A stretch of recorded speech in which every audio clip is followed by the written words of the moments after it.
Mga kwento ni Felmo.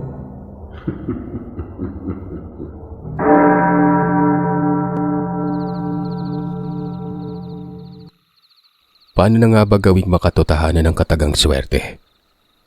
Isang magandang tanong na makakatawag talaga ng pansin sa atin.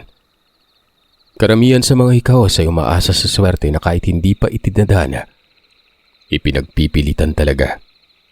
Na kahit hindi gumagalaw, hindi nagsisipag, gusto pa rin ng swerte. Huwag niyo na ipagkaila dahil alam niyo na sa tuwing may ginagawa kayo at naiipit na sa buhay. Sinasabing sana swerte. Swertehin. Lalong-lalo na sa sugal. Diba? Pero paano kung sabihin ko sa inyo na pwedeng mangyari ang mga ganito? Ang problema nga lang ay maraming gagawin. Hindi sa pagtatrabaho, kundi sa mamaya na. Itong ibabahagi ko ay sobrang delikado. At kung para sa inyo walang silbi ang buhay nyo, makinig kayo maigi. Tsaka may matutunghayan kayo dito na hindi talaga maganda kung makikinig kayo habang kumakain. Tawagin niyo na lamang po ako sa pangalang Grill. Lumaki ako sa pangangalaga ng aking tiyuhin. Pangalanan natin siyang Hiron. Tiyo Hiron. Patay na yung mga magulang ko ayon sa kanya. Maliit pa lamang ako nang mangyari ito. Hindi naman sinabi kung anong ikinamatay. Basta sa tuwing tinatanong ko, wag ko na daw alamin yung mga taong matagal nang yumao. Walang asawa itong si Tiyo. Napagkapalan ko pa nga na baka may silahis pero lalaking lalaki pala. Mahilig sa mga babae. Pero kumbaga walang balak makipagtuluyan. Nakatira kami sa malapit lang sa Danao, Bohol. At kung hindi ako nagkakamali, nalaman ko ang lahat nung nag-edad ako ng 15 taong gulang. Unang mga taon ito ng dekada 90. High school ako pero madalas lumiban. Dahil sakitin. Nilalagnat. Sasakit ang tiyan, sasakit ang ulo at kadalasan ay dadapuan ng sakit sa pagiging tamad. Ganun talaga, Sir Seth. Ganun ako dati. Tamad sa pag-aaral pero masipag sa trabaho. May malawak na lupain ang tiyo. May kaya sa buhay. Ang sabi pa nito noon sa akin, isang hamak na residente lamang daw siya. Pero ginabayan daw ng swerte at ito na nga. Makikita ko na umano ang naging bunga. Malawak na lupain, sagana sa palay, mga mais, niyog at iba pang mga gulay. May mga hayupan din. May katiwala nga itong tiyo kong ito. Siguro siya lang ang nagiging batayan ko sa kung bakit tamad ako sa pag-aaral. Hanggang elementarya lang kaniyang ang tiyo nun. Pero mantakin nyo para na itong hasindero. At syempre malaki ang bahay. 2 palapag at may magandang hardin. Malayo sa mga kapitbahay. Ang pinakamalapit lang tahanan ng mga katiwala. Bale, mga bahay ito ni Mang Puldo at ang asawang si Aling Sen. Hindi nila totoong pangalan. Tapos na ang mga anak sa pag-aaral, pero naroroon pa rin sa munting bahay na tinitira ng mag-asawa. Ang mga anak, nasa Manila ang isa, habang ang isa naman ay nasa syudad ng Tagbilaran. Minsan kapag wala akong ginagawa, wala naman talaga akong pinagkakabalan, Sir Seth, nagtutungo ako sa kanila. Nakakabagot kasi sa bahay ni Tiyo. Tahimik lang itong si Tiyo. Laging abala sa trabaho. Tapos nasa hayupan madalas o kung hindi naman kaya, naroroon sa isang bahay na parang barn. Gawa sa semento. Maliit lang pero ni isang beses ay hindi ako pinapapasok ng Tiyo. Hindi ko din alam. Basta minsan na nakikita kong may mga kasama ang Tiyo doon sa gabi. At lagi yung nakasara. Si Tiyo lang ang may hawak ng susi nito. Isang beses, nung naroroon ako sa bahay ng mga katiwala, nagtanong ako kay Mang Puldo kung anong meron doon. Dahil ayaw akong papasukin ng tiyuhin. Kuwan kasi dong, imbakan nyo ng mga bidisina sa palay. sa mga mangga at iba pang pananim. Kaya siguro ayaw kong papasukin doon kasi nga nakakalaso ng mga yan. Hanggang sa may natuklasan ako at ito na ang simula ng lahat. Malalim na gabi yun. Nagtataka ako kung bakit nagkakahula ng aso sa bahay ni Mang Puldo. Malapit lang ang tahanan nila. Gaya ng sinabi ko, mga nasa 30 metros lang ang layo. At madudungaw ko yun mula sa bintana ng silid ko. Nasa itaas kasi ang silid ko eh. Nakita ko si Mang Puldo sa labas. May ilaw naman sa kanila kaya tanaw na tanaw ko ito. Pero nasa likod siya ng bahay noon at nakatingin naman sa kung saan naroroon ang imbakan. Kaya napalipat ako ng bintana. Itong silid ko ay kanto tapos dito sa likod naroroon ang imbakan. Kapag sinilip, mas malayo ito kumpara sa bahay ni Mang Puldo. Meron akong nakitang dalawang tao. Isa dito si Tio Hiron. Nag-uusap sila. Pinamasdan ko lang. Doon banda ay may kalsada na hindi simentado. At paikot naman ito tapos patungo sa may bulwagan ng bahay. Ilang sandali ay nakarinig ako ng napadaang sasakyan. May ilaw pa na tumatama sa mga damo. Tapos ay pumarada sa tapat mismo ng imbakan. Napapaisip ako. Ano kayang transaksyon na meron doon? Baka maghahatid siguro ng mga gamot sa tanim at hayop. Pero iba ang nakita ko nang inilabas sa sasakyan. Ay babaeng nakapiring ang mga mata. May busal pa ang bibig. Nanlaki talaga ang mga mata ko. Lalo nang ipasok ito doon sa imbakan. Tapos ay umalis na yung kausap ni Tio. Sakay noong sasakyan palabas ng lugar. Sinara na ni Tio Hiro ng imbakan tapos nang papauwi na ito. Kagad akong humiga. Gulat na gulat ako noon. Bakit may babae? Oo at nambababae ang Tio kasi nga ito yung trip niya pero sa ibang lugar naman yun na nilulubluban niya lang at binibigyan ng pera. Pero parang dinukot yung babaeng yun Magpaganon pa man. Hinayaan ko lang muna ito. Sabi ko sa sarili ko ay bukas aalamin ko ito kay Mang Puldo. Tiyak ay may alam yon. Katiwala at talagang may tuturing na kanang kamay ito ng tiwin. Hindi ako pumasok sa eskwelahan kinabukasan. Sabi ko sa tiyo ko ay walang pasok kahit mayroon naman. Ganun talaga ako, napakatamad. Huwag niyo akong gagayahin Walang kinabukasan ng ganito. Binabantayan ko lang kinikilos ng tiyo noon. Nagtutungo ito sa imbakan tapos may dalang pagkain. Pinapakain niya siguro yon. Alam niyo Sir Sat, nasa dila ako na Namumutawi na sana sa kanya mga katanungang bakit may babae na tila biniyag. Pero natatakot ako. Iba din kasi magalit ang tiyo.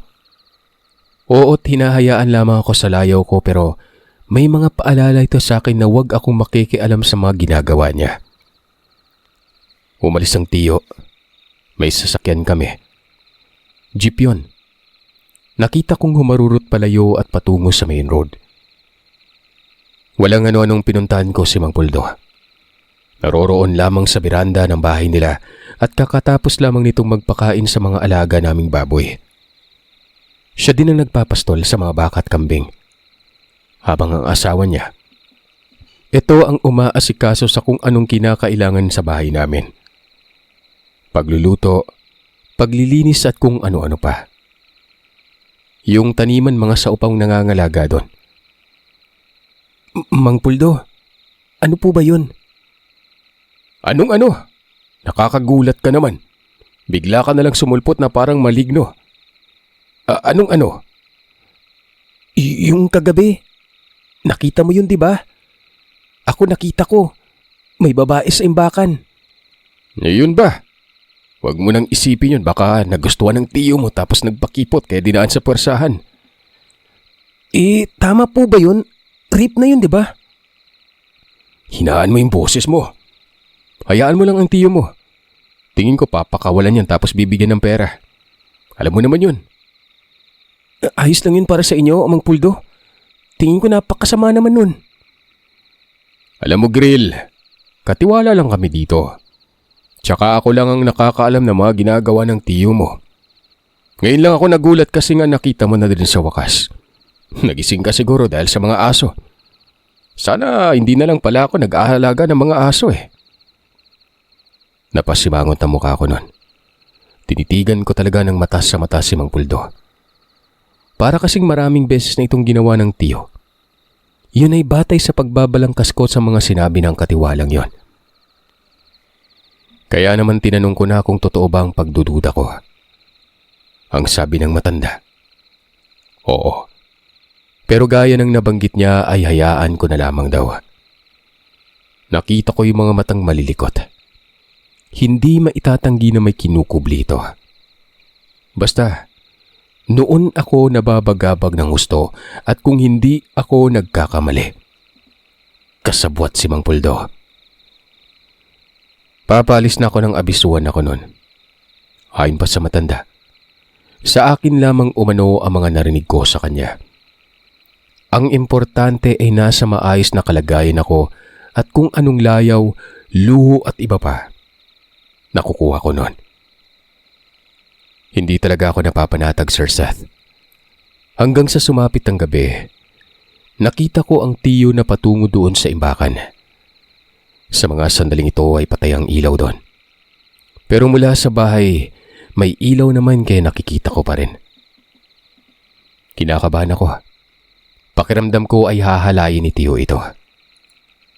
Ang ginawa ko, napili kong puntahan. May mga pinagpatong-patong na malalaking kahon sa likod. Pwede akong umakyat doon at masisilayan ko ang loob nun. Sumirit ako ng takbo. Pagsilay ko sa bahay nila Mang Puldo, wala namang nakatanaw. Hanggang sa nakarating na ako sa likod ng imbakan. Dali-dali akong pumanik ng dahan-dahan sa mga kahon. Hanggang sa nakita ko na ang loob. Maraming mga kandilang nakatirik. Naroroon ang tiyo. Nasa harap ito ng babae at nagsasalita siya ng hindi ko maintindihan. Hanggang sa ganoon na lamang ang panlalaki ng mga mata ko. Dahil nagsimatay ang mga kandila nun. Tila ba may umihip dito? Total blackout talaga doon. Kasunod pa nito ang mga pagmumura ng tiyo. Narinig kong kumakalabog sa loob na parang nagwawala ito.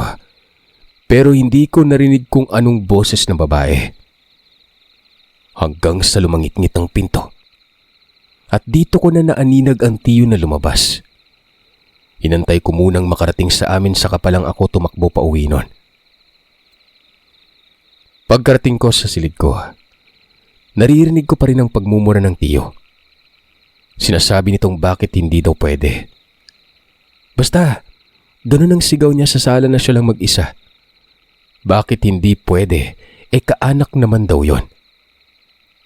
Nagtataka talaga ako. Anong ibig sabihin nito? Anong hindi pwede? Anong kaanak? Ibig bang sabihin ay yung babaeng yun ay kaanak namin? Hanggang sa umalis ang tiyo. Dala na naman ang sasakyan niya noon. Bumalik mga hating gabi na. Hindi ako nakatulog kaya nasilayan ko pa rin. Pero may isang sasakyan na kasama at diretso yun sa imbakan. Binuksan ang ilaw doon at nakita ko ang babae na inilabas. Buhay at nasa maayos na kalagayan pero nakapiring pa rin yun. Napabuntong hininga ko. Pakiramdam ko'y papakawalan ng babaeng ito. Basta't maraming mga tanong sa isip ko nun na hindi ko mahanapan ng kasagutan. Ewan ko ba wala naman sana akong paki dito pero lumalakas ang kuryosidad ko. Kinabukasan, pinuntahan ko si Mang Puldo. Sabado ng araw na yon. Naroroon siya sa unahan pabanda mula sa bahay nila. Nagpapasto ng mga kambing namin. Tumabi lang ako tapos ngumisi-ngisi ito hanggang sa kinausap ko na. Sabi ko, nakita kong inilabas ang babae. Isinakay sa sasakyan na at sa tingin ko'y papakawalan. Nako, kung ako sa'yo hayaan mo na lang. O di ba wala namang nangyari? Kuan Mang Puldo, Inusisa ko po kagabi. Nagtungo ako dun sa imbakan tapos pagkasilip ko, ang daming mga kandila. Nakatirik lang po sa kung saan-saan sa loob. Wala namang laman yung imbakan eh. Bakante lang po yun, maliban na lang sa parang carpet na kulay pula na nakalatag sa sahig. Tapos yung babae nakahiga sa gitna. Nagulat ako kasi nga biglang nagsimatay yung mga kandila. Biro mo, lahat sabay-sabay. Kinilabutan ako. Tapos si Tiyo nagmumura. Hanggang sa nakarating na lang sa bahay, nagmumura pa rin po yun. Tapos may narinig ako. Sinasabi niya kung bakit hindi raw pwede, kaanak naman daw yun. Tingin ko po yung babae. Yun ang pinupunto niya na kaanak. Sa makatwid wala sa plano niya na kunin yun kung nagkagusto man siya. Kaanak po eh. Ano po ba talaga, Mang Puldo? Mahaba ang salaysay ko nun. Kagad kong nakita ang pagbagsak ng balikat nitong matanda na para bang dismayado. Tapos ay tumingin sa malayo. Ilang sandali ay sinabi niyang may mga sasabihin siya sa akin. Pero dapat akin lang daw yon. Kahit sino ay huwag ipagsabi dahil kapag may nakaalam, siya daw ang mayari. Tinanong ko siya kung ano yon. Umupo siya sa isang banda. Humudyat ng tango at pinapatabi ako doon. Kung hindi ako nagkakamali, 2 batong nakausli ito at umupo ako sa isa. Ito mga sinabi niya ay hindi ko talaga sukat akalain na yun ang katotohanan sa likod ng mga nasisilayan ko. Kinilabutan ako ng gusto at talagang nagtayuan ng mga balahibo ko sa katawan. Yang tiyo mo yumaman yan dahil sa swerteng bigay sa kanya. Pero ang swerteng yun may kapalit. Nag-aalay sa isang ritual at ang inaalay niya, kadugo o malapit na kaanak. Dahil yun ang nasa kasunduan. Hinahayaan ko lang. Dati napakapayak ng tao na yan eh. Parang kami lang ng asawa ko. May magsasaka, nagpapasuhol pero isinangla niya yung kaluluwa niya sa demonyo kapalit ng pagnanais niya maging marangya. Wika ni Mang Puldo. Marami pa siyang sinabi. Basta itong tiyo ko umano, may nakilalang pinuno ng isang samahan sa may Mindanao. At ang samahang ito, kulto. Hindi ito yung kulto na karaniwan lang dahil malalim ang karunungan at matatapatan na umano ang lakas ng isang napakasamang hukluban. Sumali ang tiyo sa samahang yon at maraming natuklasan. Tinuruan daw ang tiyo kung paano yumaman. Pero sasamba ito sa kadiliman. Lahat ng hihilingin ay matutupad at may kapalit. Pero ang hiling, makakamtan talaga. Doon umano sa Mindanao nagsimula ang lahat. Hanggang sa lumipat ang tiyo dito sa may Bohol, na kung saan naman dito nakatira ang tatay ko noon na may asawa na. Nasa kabilang sulungsod lang umano nakatira mga magulang ko noon. Unang bungad ni Tiyo Hiron, magsasaka. Masipag naman daw magtrabaho. Hanggang sa sinimulan na nitong ritual at kasama si Mang Puldo. Dahil pinangakuan si Mang Puldo na magiging maginhawa ang buhay. Kailangan lamang ng katuwang ng tiyo nun. Pinaalam kay Mang Puldo ang mga gagawin. Dudukot daw ng isa sa mga kaanak namin. At yun na nga yun, yung batang anak daw ng pinsan nila ni Tiyo. Para bang nahipnotismo umano si Mang Puldo kasi nga taliwas naman sa kanyang pagnanais ang lahat ng malaman ng pag-aalay. Pero bigla na lang siyang napapayag at talagang sumusunod siya sa kung anong ipinapagawa sa kanya ni Tiyo. Yung imbakan ay dating kamalig pa yan. Silyadong kamalig. Kita niya kung paano daw katayin ng Tiyo ang tao. Ang dugo ay nilalagay sa palanggana at inaangat na para bang binibigay sa sinasamba. Nasuka ko, kahit pa sa kwento lang yon. Ilang araw ang lumipas. May mga kliyente umano noon ang nag-alok ng negosyo. Magiging bahagi si Tiyo Hiron sa negosyo kahit wala pang na-invest. Dahil ayon sa mga kliyente, mapagkakatiwalaan daw ito. Takang-takas si Mang Puldo. Tama ang mga sinabi sa kanya ng tiyo. Swerte nga ang dulot at naging sunod-sunod na swerte. Dahil matapos kumita sa negosyo, binili ng tiyo ang lupain na kinatitirikan ng bahay. Malawak yon. 15 ektarya ang nabili. Pero kapag sa tingin daw ng tiyo'y nalulugi siya, nagsisimula na namang magritual at ganoon pa rin ang ginagawa. At yung nakita ko, yun na yun. Pero siguro naamoy ng sinasamba ng tiyo na hindi ka anak, kaya't hindi tinanggap ang alay. At malamang sa malamang ay maghahanap ito ng iba. Sabi ko, masama pala si tiyo nun. Sa mata ng ibang tao, mabuti yan. Mabait naman kasi, kaso may kasunduan talagang sinusunod, Grill. Kapag napapansin na nagiging malamig ang kita, dumadalang ang pagdagsa ng pera. Nagre-ritual. Dahil kapag hindi, babawiin sa kanya ang lahat. Ultimong ang sarili niyang buhay. Ang ibig sabihin ba nito, Mang Puldo? Kukuha talaga ng isasalang sa ritual na naman? Nakuha mo naman siguro ang punto, di ba? Ganun na nga. Hayaan mo lang siya.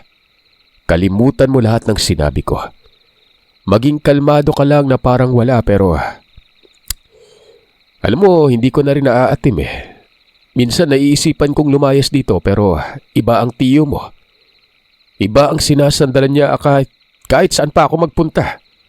Matutuntun niya ako. Sa totoo lang, Sir Seth, ay napakalakas ng pagkabog ng dibdib ko noon. Ipagpalagay na lamang natin na oo't pumapayag ako sa ginagawa. Pero yung kaanak ay parang hindi naman ata katanggap-tanggap yon. Baka pati ako pwede pang masalang sa pagriritual eh. Nasabi ko talaga ito kay Mang Puldo. Pero nagkibit balikat lang ito. Tumango na lamang ako noon at umuwi. At kinagabihan, inantabayanan ko ang sumunod na mangyayari. Nasa sala sa ibaba si Tiyo nagbabasa. Yung binabasa niya, ito yung napakakapal niyang libro na ayaw niyang ipakita sa akin. Nasa loob lamang ito ng kanyang silid na kalagay. Nasa ibaba ang silid na yon. At sa tuwing nakikita ko siyang ganito tapos napapansin niya akong nakatingin sa kanya, pinandidilatan niya ako ng mga mata. Tapos nakangiti na, para bang nagbibiro. Pero ngayon tingin ko hindi biro yon. At kung hindi ako nagkakamali, yung librong yon ay doon nakalagay ang mga nakasaad na kataga. Mula sa kung sino man ang sinasamba niya. Wala na eh. Napupuno na lang ako sa kakaisip nun. Kahit pa man hindi ko pa talaga napapatunayan. Hanggang sa may bumungad doon sa beranda. Matandang lalaki. Naka-jacket at kinawayan ng tiyo. Nag-uusap sila. Tumatango lamang ang tiyo. Tapos ay nakikita ko sa kanya na para bang masaya. Umalis ang matandang yon. Si Tiyo ay lumabas ng bahay at nagtungo sa may imbakan. Sabi ko sa sarili ko, meron na sigurong ipapalit doon sa alay. Yung sinasabi ni Mang Puldo na kinakatay, medyo hindi ako naniniwala doon. Gusto kong makita talaga kung totoo nga bang nangyayari ito. At sa pakiramdam ko, may mangyayari talaga ng gabing yon. Lalo't nakikita ko doon si Tiyo sa harap ng imbakan na para bang galak na galak. Pagpatak ng 12:00, may nakita akong taong dalawa na naglalakad at nakilala ko yung isa dito. Ito yung matandang kausap ng Tiyo kanina. Kasama nito ang tila binatang nakasando lang. Kumakamot-kamot pa ito ng ulo. Patungo sila sa likod. Kaagad naman akong pumanik sa itaas at sinilip yun. Sinalubong ng Tiyo. Yung binata ay pinapasok ni Tiyo sa imbakan. Sinarado. At ilang saglit lang ay lumabas ang Tiyo noon. May inabot na parang pera doon sa matanda. Umalis na kaagad ang matanda ng walang sabi-sabi. Napapasimangot ang mukha ko noon. Sabi ko, anong gagawin nilang dalawa ng binata? Pumasok sa loob eh. Tingin ko, ito nang uutusan na dumukot para ialay. Bumalik si Tiyo sa imbakan. Pinatay ang ilaw. Nakita kong nagliwanag sa loob at kung hindi ako nagkakamali, liwanag ng kandila yon. Pinuntahan ko. Tumakbo ako na parang binatong aso. Nakapaa. Dahan-dahan akong pumanik sa may mga kahon. Yung paligid ng lugar, kakahuyan yun. Tapos ang likod ng imbakan, matataas na talahib na sobrang sukal. Tapos sa unahan, naroroon ang babuyan. Pagkasilay na pagkasilay ko sa siwang ay walang ibang bumungad sa akin kung hindi yung binatang nakataob. Duguan ang ulo at tubo sa gilid na wari hinampas sa ulo nun. Gulat na gulat ako. Hindi pala kasama itong binata, kundi ito ang biktima. Nakaluhod na si Tiyo doon tapos ilang saglit lang ay nagtungo sa may sulok. Dito mismo sa kung saan ako sumisilip. May screen ang pinagsisilipan ko kaya aminado akong hindi ako nakikita nito sa loob. Itim na screen na wari harang sa mga langaw at lamok. Tiningkayad ko ang paa ko. Sinilip ko kung ano bang kinukuha nitong si Tiyo kasi nga naririnig kong may kumakalansing nun.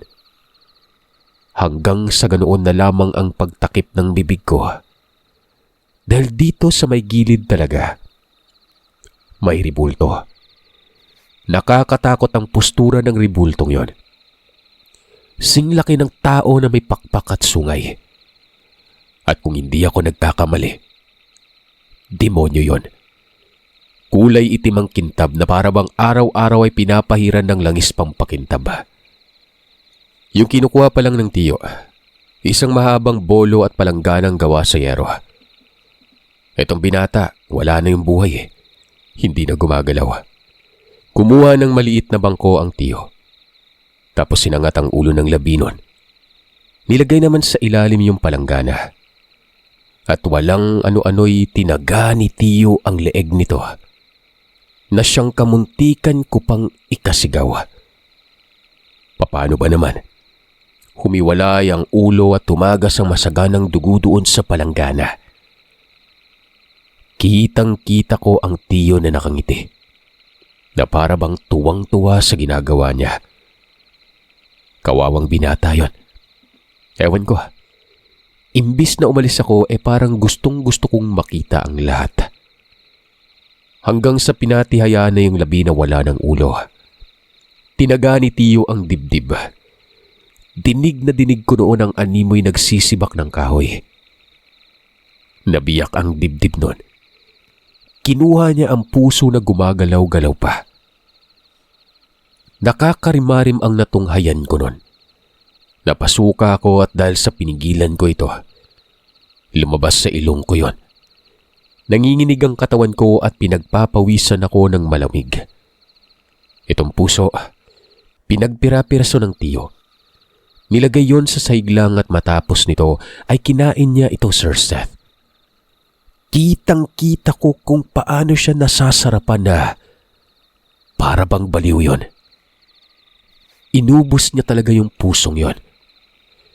Hinila niya ang labi patungo doon malapit sa pinto. Nilinis niya ang carpet. May tubig doon. Pinunasan niya lang. Tapos naririnig ko ang pagmumuni-muni niya. Amoy na amoy ko sa siwang na yon ang samyong ubod ng lansa. Napakalansa pala ng tao na malansa pa sa isda. Maraming nakatirik na kandila kaya malinaw lahat sa akin ang detalye. Itong mga kandila, lahat kulay pula, na para bang singtingkad ng dugo ang paglusaw nito. Ilang mga sandali lang ay nilatagan niya ng tila lona ng ginto. Parihaba ang lonang ito na singlaki ng single na katre. Tapos may mga kung anong nakaguhit sa lonang yon. Bituin kong titingnan. Pero kapag tinitingnang maigi, nagiging ulo ito ng kambing. Kulay abo ang lona. Kinuha niya ang ulo ng labi. Nilapag sa lona. Katabi noong palanggana na ang laman ay kumikinang na dugo. Hanggang sa tumaob si Tiyo sa lona. Dumipa ang kamay. Tuwid na tuwid ang mga paa.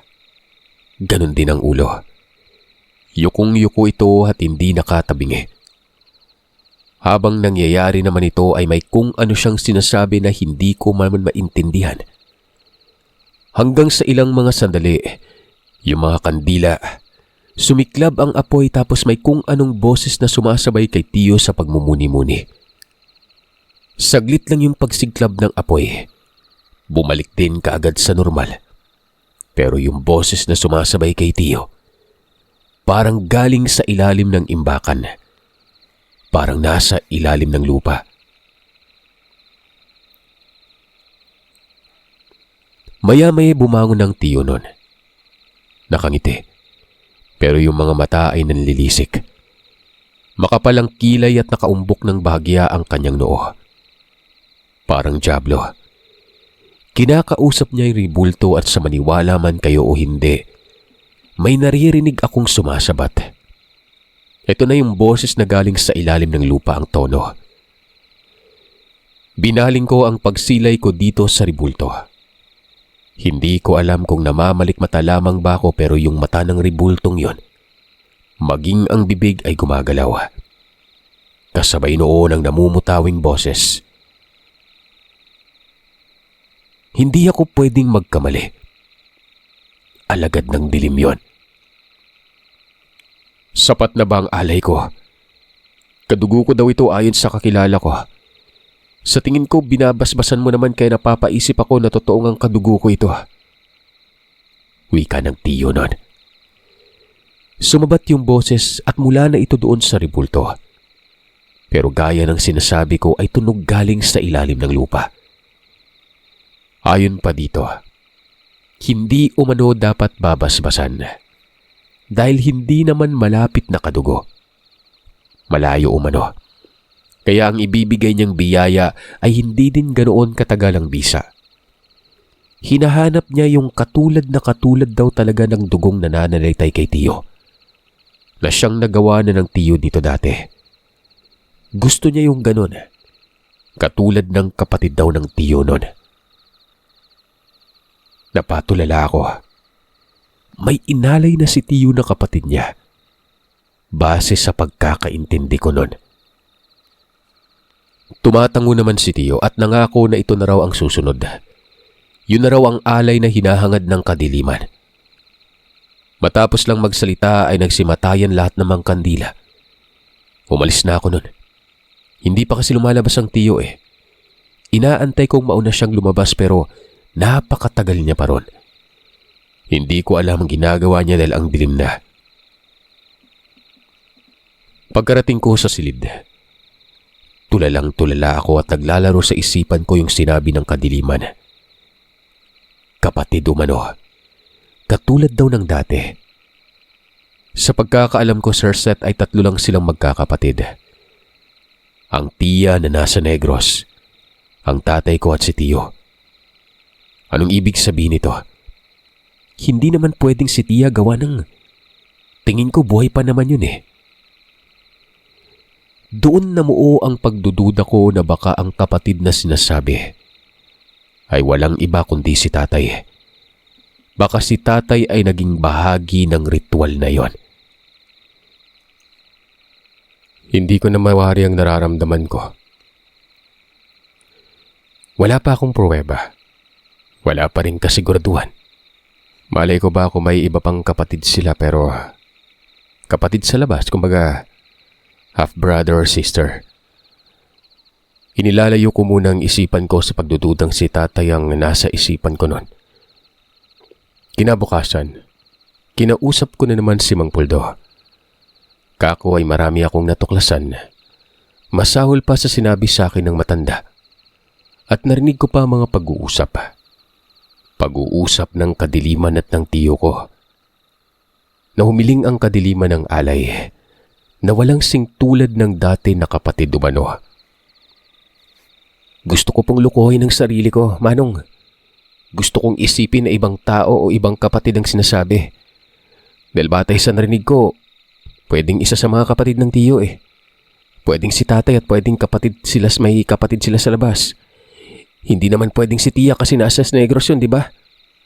Huwag naman sanang makarinig ako na si tatay. Alam kong may alam ka, Manong. Pwede bang sabihin mo sa akin? Napayuko ang matanda. Naroroon kami sa kusina nila. Umalis ang asawa niya. Umagang-umaga noon at kakasilang pa lamang ng araw sa mga sandaling ito. Hindi ko alam kung ano ba talagang nangyari. Pero ang mga magulang mo, biglang naglaho. Ang tiyo mo ang nagpahanap kung saan nagtungo. Kinuha ka niya sa bahay ninyo nung makumpirmang hindi na babalik pa ang nanay at tatay mo. Pero nagdududa ako na ang tiyo mo rin ang kumuha sa kanila. Wala siyang kapatid sa labas. Marami kayong kaanak dito sa Bohol pero walang kapatid sa labas ang tiyo mo. Habang minamasdan kita nung maliit pa lang napapaluha ako. Mga panahong na mayapag na husto ang tiyo mo. Alam mo ang pag-aari niyang isang malaki ang sugalan. Kumpara sa akin lang kahit hindi ako sigurado pero baka tama yung hinihinala mo. Ang tiyo mo'y nagawang ialay ang sarili niyang kapatid. At dahil konektado ang nanay mo, pwedeng silang dalawa ang isinalang sa ritual. Total, nabanggit mo na rin naman yan at nalaman ng lahat Mabuti pa sigurong umalis ka na lang dyan. Bukod sa gusto kong umiwas ka, may sinabi sa akin ng tiyo mo isang beses na kung wala na siyang ibang mahanap para sa mahabang basbas, ikaw na ang isasalang. Sumasabog ang kalooban ko noon sa galit. Umiyak ako sa harap ng matanda. Nagtikom ang mga kamao ko at sinuntok ko ng walang pag-aalinlangan ng pader. Hindi man lamang ako nakaramdam ng sakit nun. Mas masakit pang nasa puso ko. Sabi ko na nga ba, si tatay ang inalay at yun ang nais ng kadiliman. At ang mas malala pa, baka na isama ang nanay ko. Maaring tama din si Mang Puldo dahil anak ako ng tatay ko. Ako at siya ay malapit na palapit ng magkadugo. Ako nang susunod. Anong gagawin ko? Tatakas, lalayo, iiwasan ng lahat o makikipagpatayan nun. Yan ang pinagpipilian ko na siyang nagsisiksikan sa diwa ko noon kung alin sa mga ito ang mananaig. Nanaigang makaganti ako. Sinabi ko kay Mang Puldo na papatayin ko ang tiyo. Wika niya naman sa akin. Kung yun daw ang gusto ko mangyari, susuportahan niya ako. Ultimong si Mang Puldo ay nais na ring patayin ng tiyo. Wala din umano siyang mapagpipilian. Hindi sila magiging malaya ng kanyang asawa. Antay natin ang pagkakataon, Grill. Dati ko pang gustong sumuko pero may mga anak ako at pati sila'y madadamay. Hindi mo ba napansin na pwede naman silang tumira dito pero ako ang nagsabi na sa ibang lugar na lang? Kahit nangungulila na ako sa kanila, hindi ko sila pinapapunta dito. Alam ng asawa ko ang lahat maging ang mga anak ko. Pero kaya nilang magkuble dahil buhay talaga namin ang kapalit kapag nagtraidor. Diablo mga kalaban! Diablo yung tiyo mo! Wika ng matanda. Dagdag pa nito. Ang pagkakataon umano na sinasabi niya ay yun ang hudyat na ako na ang isasalang. Magkunwari lang daw ako. Sasama siya sa ritual at doon mismo sa harapan ng altar na sinasamba umano ng tiyo. Doon namin ito papatayin. Kapalit ng mga buhay na kinuha niya. Ihaharap namin ang diablo sa diablong sinasamba nito at susunugin ang imbakan. Pwede naman ngayon, di ba? Pwedeng patayin yung tiyo ngayon. Hindi. Alam mo kung bakit? May basbas ng kadiliman at malakas siya ngayon. Kapag humina na siya, saka pa lang tayo kumilos at yun na mga sandaling isasalang ka. Wala na siyang lakas niyan. Huwag mong sabihin na wala kang napansin sa tiyo mo matapos ang basbas, di ba? Matapos ang ritual. Meron, di ba? Naging pangit ang mukha niya. Indikasyon yun na may taglay siyang hindi pangkaraniwang abilidad. Sabi ko naman napansin ko yon. At tama. Malamang tama ang matanda. Sumasang-ayon ako sa plano. Makikipagpatayan ako. Katunayan kahit nasa estado ng kalakasan ng tiyo ay pwede kong isugal ang sarili ko. Dahil nagngingit-ngit talaga ang paningin ko nun sa galit. Mantakin niyo, kinatay yung mga magulang ko. Isipin ninyo kung gaano karumal-dumal yun. Nakita ko pa yung ritual. Ganun na ganun ang pwedeng nangyari sa kanila. Nakakaawa. Ultimo ngayon na isinusulat ko yung kwento ay nanginginig ang katawan ko sa gigil. Kalmahan mo lang, Grill. Ha? Huwag mong unahan. Kung uunahan mo ay wala kang makakamit na hustisya. Ako ang mag-uudyat sa iyo kung kailan. Kabisado ko ang galawan ng tiyo mo kahit hindi pa nagsasabi sa akin. Makinig ka. Wag mong uunahan na. Naiintindihan mo ba ako? Opo. Inulit niyo lang po eh. Hindi ko po uunahan. Magpapanggap lang akong walang alam. Katulad lang din po ng karaniwan. Hindi naman kami halos nagkikibuan niyang walang hiyang yan eh. Sana gabayan ako ng Panginoon. Sana masupil tong karahasan niya. Ang yaman niya at lahat-lahat, bunga ng inalay na dugo at buhay ng inosenteng tao. Tutuldukan po natin ang lahat. Matapos kong magsalita, bumuntong hininga ako noon at umuwi na. Wala ang tiyo sa bahay. Wala ang sasakyan nito. Ako noon ay nagmukmok. Para akong mababaliw. Nakatitig lamang sa dingding sa gilid ng higaan. Iniisip ang mga bagay na nakakarimarim, gaya ng natuklasan ko at ang mga nangyari sa mga magulang ko. Pumasok na ako ng paaralan. Hindi na ako lumiliban. Pinapakita ko na nagsusumikap ako para isipin ni Tiyo na wala ako mga masasamang hakbang. Para isipin ito na wala akong alam. Lumipas ang 1 buwan hapon. Biglang napadaan si Mang Puldo sa kusina habang kumakain ako ng merienda. Pasimpleng sinabi niya na ngayong gabi na raw ang pagkakataon. Kung anong sasabihin ng tiyo ko, sumunod ako. Siya na raw ang bahala. Tumango ako nun, pero kinakabahan ako. Nakaramdam ako ng pagsusuka kasi inaalala ko din kung paano na lang kaya kung sumablay si Mang Puldo. Pero tinatagan ko ang sarili. Sabi ko bahala na. Tulungan nawa ako ng Panginoong sugpuin ang kadiliman. Pagsapit ng takip silim ay dumating si Tiyo. Pangiti-ngiti ito sa akin. Makulit siya. Sinasakyan ko lang. Hanggang sa ang daming mga sinabi nito na kesyo balang araw ay ako na umano ang mamamahala sa ari-arian niya. Ingatan ko umano at magpakasaya. Sabi ko parang naghahabilin na siya eh. Huwag namang ganun. Na gusto ko pa siya makasama dahil batang-bata pa siya. Hanggang sa sinabi niya noon na may ipapakita daw siya sa akin doon sa imbakan. Masosorpresa umano ako. Kaya ihanda ko umano ang sarili ko. Kahit sobrang lakas ng kabog ng dibdib ko ay pinili kong ipakita na natutuwa ako. Mga 8:00, Grill ha. Ihahanda ko lang yung mga sorpresa ko. Puntahan mo lang ako doon pagsapit ng 8:00 ha. Pagkatapos nito ay umalis na. Patungo ito sa imbakan. Sinalubong naman kaagad siya ni Mang Puldo. Nag-usap. Tapos nakikita ko si Tiyo na tumatango at tinapik ang balikat ng matanda. Parang pinayagan siguro si Mang Puldo na masilayan ng ritual.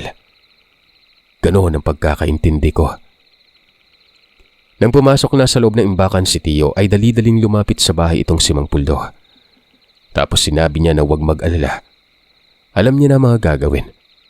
Mabuti at pinayagan umano siya.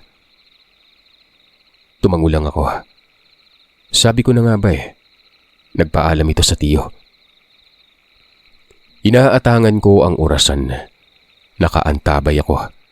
At habang nangyayari ito ay mas lalong tumataas ang tensyon sa katawan ko.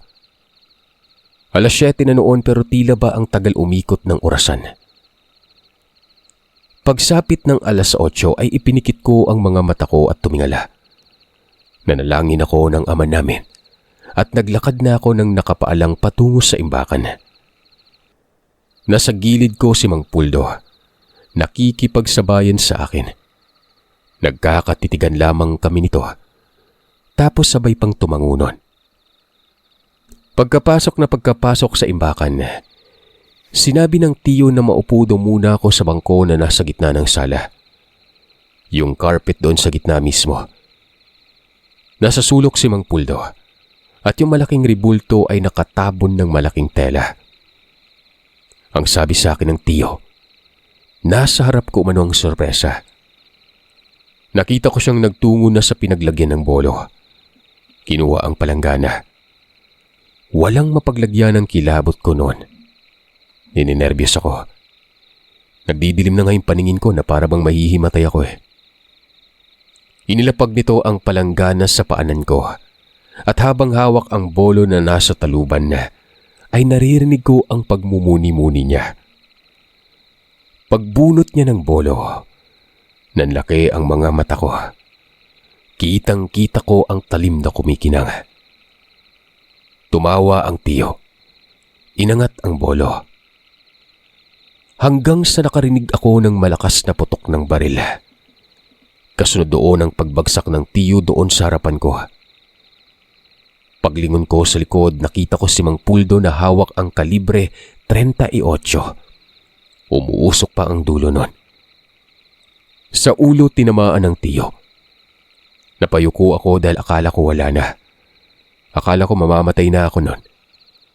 Mabilis akong tumayo at nag-iiyak habang yumayakap kay Mang Puldo. Hagulgol talaga ng iyak at nagpasalamat ako sa kanya. Tama lang na pinagkatiwalaan ko siya. Buhay ko ang ipinagkatiwala ko at nagawa niyang isalba. Tapos na dong. Ito ang nais natin. Natapos ang lahat. Anong gagawin mo sa ari-arian ng tiyo mo? Ipapahamahagi po sa mga kaanak. Lahat ng kaanak bigyan, lalo na yung nawalan ng mahal sa buhay. Aalis ako, Manong. Meron naman akong pera at ang ilan dito gagamitin ko sa pagbabagong buhay. Yung matitira ibabahagi po sa kaanak. Yun lang po yung gusto ko mangyari. Ibahagi sa lahat ng nawalan naming kaanak yung ari-arian. Kayo po nakadepende na sa'yo kung aalis ka ba dito o mananatili na lang. Sabi ni Mang Puldo ay aalis din siya. Hindi siya titira sa lugar na napuno ng depresyon. Ipapamahagi niya ang lupa. Walang makakaalam sa kung anong nangyari kay tiyo. Kami lang dalawa. Papalabasin lang namin na nagpatiwakal ito. Sinunog ang sarili doon din sa imbakan. Sinunog namin ang imbakan na parang wala lang tapos itong si Mang Puldo. Nang lumakas ng apoy, humingi ng tulong. Yung baril, iniwan niya sa loob ng imbakan. Nagtugumpay na ang plano. Lumabas ngang nagpatiwakal. At syempre ay may mga 4 na abogado ang nagsitiga. Mantakin nyo, lahat ng abogadong ito ay may mga dokumentong pinanghahawakan patungkol sa ari-arian. Nakatalaga pa lang talaga sa akin ng ari-ariang yon. Pinapaasa lamang ako ng tiyo pero ang totoo, iba ang pakay niya. Lahat ng dokumento ay iba't ibang uri ang lugar. 4 na lupain na naglalakihan ng nilalaman ng bawat isa. Kasama na sa isang dokumento itong bahay at lupang nakapalibot. Pinapirmahan sa akin yun pero may sinabi ako. Babayaran ko sila ng halaga at gumawa ng dokumentong bago na nakasaad naman na ipapamahagi ko ang ari-arian, ultimo itong bahay sa mga kaanak namin. Walang pili, hanggat kakasya sila. Kung marami, mas maganda. Walang naging problema. Napakalaking halaga ng perang nasa bangko. Kumuha ko ng malaking halaga at ibinigay ko kay Mang Puldo. At kumuha ko ng para sa paglisan ko sa lugar. Nagpagawa ako ng bagong kasulatan. Lahat ng perang may iwan ay mapupunta sa mga kaanak na nawalan ng mga mahal sa buhay. Yung mga namatayan at ang batayan ay mga 15 taon nang nakalipas hanggang kasalukuyan. Kung sinong kaanak ang nawalan ng mahal sa buhay sa loob ng mga taong yon, yun ang mabibigyan ng pera. Mabilis na lumusot ang dokumento. Hindi kagad ako umalis gawa ng baka kurakutin pa ng mga abogado. Saka pa lamang ako umalis ng maipamahagi na. Hindi na ako nagpaalam pa kay Mang Puldo.